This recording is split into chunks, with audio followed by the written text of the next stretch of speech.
जय हिंद दोस्तों। ट्रिपर के क्लासेस में आपका फिर से स्वागत है। जैसा कि हम सभी बिहार स्पेशल टॉपिक को देख रहे थे, तो आइए बिहार स्पेशल टॉपिक को आगे बढ़ाते हैं। और हाँ, यदि आप इस चैनल पर नए हैं तो इस चैनल को सब्सक्राइब, लाइक, कमेंट और दोस्तों के साथ शेयर करें।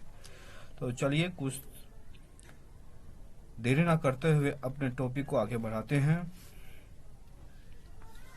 तो सबसे पहले देखिए, सिंधु घाटी सभ्यता के प्रमुख स्थल हड़प्पा। सिंधु घाटी सभ्यता के अवशेषों की खोज सर्वप्रथम 1921 में हड़प्पा में की गई। हड़प्पा वर्तमान में रावी नदी के बाएं तट पर पाकिस्तान के पंजाब प्रांत के मोंटगोमरी जिले में स्थित है। स्टुअर्ट पिगट ने इसे अर्ध औद्योगिक नगर कहा है।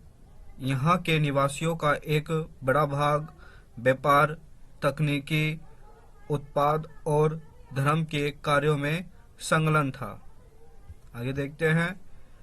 नगर की रक्षा के लिए पश्चिम की ओर एक दुर्ग का निर्माण किया गया था।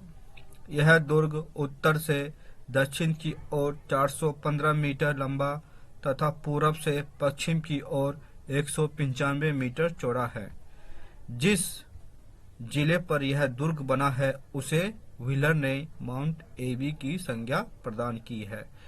ये सब इम्पोर्टेंट्स बातें हैं। किसने इसकी संज्ञा दी, किसने इसका किस तरह का यह नाम रखा, यह सब बहुत इम्पोर्टेंट्स बातें हैं, इसका ध्यान रखिए। मोहनजोदड़ो, इसका सिंधी भाषा में अर्थ है मृतकों का टीला। यह सिंध वर्तमान पाकिस्तान के लड़काना जिले में सिंधु नदी के तट पर स्थित है। देखिए, यह मृतकों का टीला है। यहाँ पर पुरातात्विक वैज्ञानिकों ने जब इसे खोदा तो यहाँ पर कई ऐसे हड्डियाँ प्राप्त हुई हैं जिसके कारण यह मृतकों का टीला इसको नाम रखा गया। आगे देखते हैं। सर्वप्रथम इसकी खोज राखाल दास बनर्जी ने 1922 ईस्वी में की थी। मोहनजोदड़ो की शासन व्यवस्था का जो यहाँ की शासन व्यवस्था थी वह राजतंत्रात्मक न होकर जनतंत्रात्मक थी। आगे देखते हैं। इसके स्नान घर महत्वपूर्ण सार्वजनिक स्थल मानी जाती है। इसके केंद्रीय खुले प्रांगण के बीच जलकुंड या जलाशय बना है। तांबे तथा टीन को मिलाकर हड़प्पावासी कांसे का निर्माण करते थे। देखिए, यहाँ बहुत इंपॉर्टेंट बातें कही गई है। तांबे और टीन को मिलाकर हड़प्पा जो वासी थे कांसे का प्रयोग करते थे। मतलब वहाँ के जो व्यक्ति थे वह कांसे के बारे में परिचित थे। मोहनजोदड़ो से कांसे की एक नर्तकी की मूर्ति पाई गई है जो द्रवी मोम विधि से बनी है।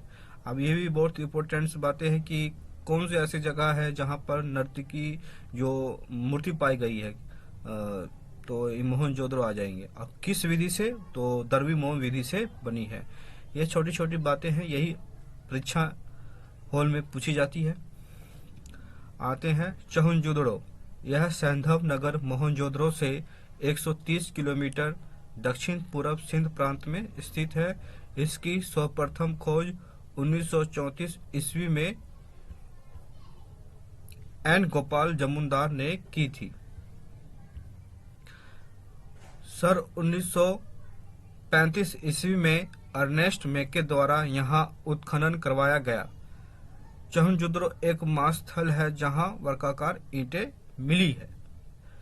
चहुंजुदड़ो से पूर्वोत्तर हड़प्पा कालीन संस्कृति के अवशेष मिले हैं जिसमें झूंगड़ झांगड़ शामिल है। कुछ विद्वानों का मानना है कि यह एक औद्योगिक केंद्र था क्योंकि यहाँ पर मणिकारी, मोहर बनाने, यहाँ पे थोड़ा मिस्टेक हुआ है, मोहर बनाने, बटखरे बनाने का काम होता था। अब आते हैं लोथल। यह गुजरात के अहमदाबाद जिले के सरगवाला ग्राम के समीप दक्षिण के भोगवा नदी के तट पर स्थित है। इसकी खोज सर्वप्रथम डॉक्टर S.R. राव ने 1955 ईस्वी में की थी। यह स्थल एक प्रमुख बंदरगाह था जो पश्चिमी एशिया से व्यापार का प्रमुख स्थल था। आगे देखते हैं। लोथल में नगर को दो भागों में ना बांटकर एक ही रक्षा प्राचीर से पूरे नगर को दुर्गीकृत किया गया था। राखीगढ़ी हरियाणा के हिसार जिले में स्थित प्रमुख पुरातात्विक स्थल है। यहाँ के अन्नागार और रक्षा प्राचीर के साक्ष्य भी मिले गए हैं। कहाँ पर? राखीगढ़ी में। राखीगढ़ी जो है हरियाणा के राज्य में पाया जाता है। कालीबंगा यह राजस्थान के गंगानगर जिले में घग्गर नदी के बाएं तट पर स्थित है। कालीबंगा का शाब्दिक अर्थ है काले रंग की चूड़ियां, जिसके नाम पर कालीबंगा का नाम रखा गया है। इसकी खोज 1951 में अमलानंद घोष द्वारा की गई थी तथा 1961 में ईस्वी में बीबी लाल और B.K. थापड़ के निर्देशन में व्यापक खुदाई की गई। यहाँ जुते हुए खेत के साक्ष्य मिले हैं। यहाँ के भवनों का निर्माण कच्ची ईंटों द्वारा हुआ था, जहाँ से अलंकृत ईंटों के साक्ष्य भी प्राप्त हुए हैं। कालीबंगा के शवों को अंत्येष्टि संस्कार हेतु 3 विधियों जैसे कि पूर्ण समाधि, आंशिक समाधि और दाह संस्कार के प्रमाण मिले हैं। आगे देखते हैं बनवाली के बारे में।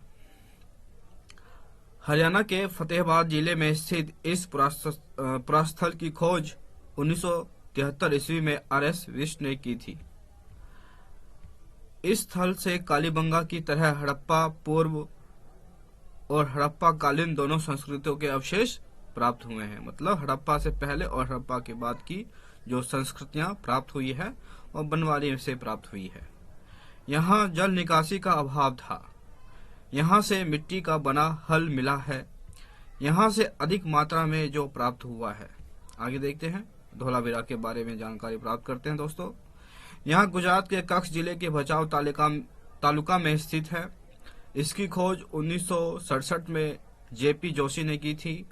यहाँ से प्राप्त होने वाले सिंधु लिपि के 10 बड़े चिन्हों से निर्मित शिलालेख महत्वपूर्ण उपलब्धि है। धोलावीरा के निवासी जल संरक्षण की तकनीकी से परिचित थे। यहाँ के जो लोग थे जल संरक्षण की नीति से अच्छी तरह से परिचित थे। जल के संचरण के बारे में बेहतर जानते थे। नगर 3 भागों में विभाजित था। दुर्भाग, मध्यम नगर और निचला भाग। आगे देखते हैं। धोलावीरा से हड़प्पा सभ्यता का एकमात्र स्टेडियम मिला है। और भी कोई सभ्यता में ऐसी कोई स्टेडियम नहीं प्राप्त हुआ है, परंतु धोलावीरा एक ऐसी जगह है जहाँ से स्टेडियम प्राप्त हुआ है। इससे प्राप्त होता है कि यहाँ खेलकूद की जो परंपरा थी प्रचलित थी। ठीक है दोस्तों, इस चैनल पर बने रहने के लिए आपका बहुत बहुत धन्यवाद।